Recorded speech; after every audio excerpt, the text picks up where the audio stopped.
Hello friends, welcome to my channel. Let's see how to make a pattern in 3x3 cube and in 4x4 cube.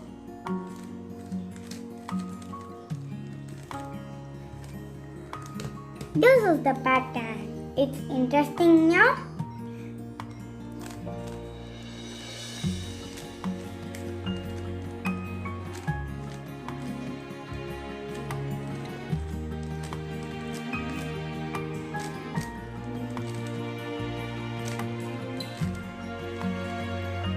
It has solved again.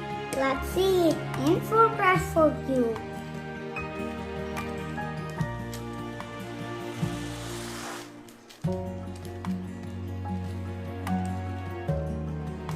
It also has a pattern. Let's again solve the 4x4 cube.